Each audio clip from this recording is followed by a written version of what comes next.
когда был... народ убивает. Кто убивает? Путин убивает. А кто убивает? А кто убивает? Мы защищаем свою землю.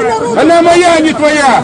А что вы пошли на юг? Куда пошел? Что вы пошли на Донбасс? Западная Украина. Чё Потому пошли? что это моя земля. Подождите, так я из Это моя Луганска. земля. Хотите со мной поговорить? Украинская земля. Женщина, я из Луганска. Да. У меня в Луганске тоже родственники живут.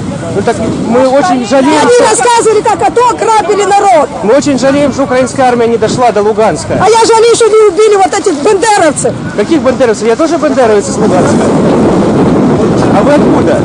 С Киева. А что вы здесь живете? Езжайте в Луганск, давайте я вам ключи отдам от хаты. Нахуя мне вы выгоняете? Так я вам дам ключи от хаты Бандеровцы, в Луганске, давайте. Бандеровцы, блядь, выгоняете. Смотрите, даю, в Луганске нет бандеровцев. Бандеровцы выгоняйте, вот отсюда. Так в Луганске нет бандеровцев. Кто Давайте, убивает свой народ, блядь? давайте я вам даю ключи от своей Не квартиры. надо мне ваши ключи. А вы мне свои в Киеве. Что вы ко мне прицепились, ребята? Не, ну а что вы начинаете? А чё? За камеру хватаете. Ну а что вы прицепились ко мне? Не, я вам предлагаю ключи от хаты в Луганске, забирайте.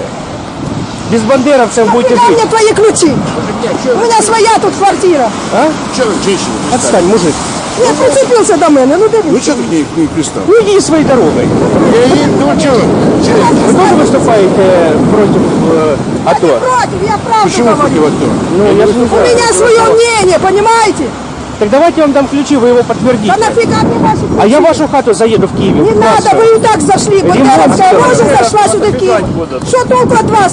Так в Луганске Ну нет что толку бандеровцев. сделали? Так забирайте ключи от У них квартиры. война, бляха-муха, нищета. Да, да. Так это сделал. Спасибо, Майдануты. А в Луганске хорошо все. Спасибо вам.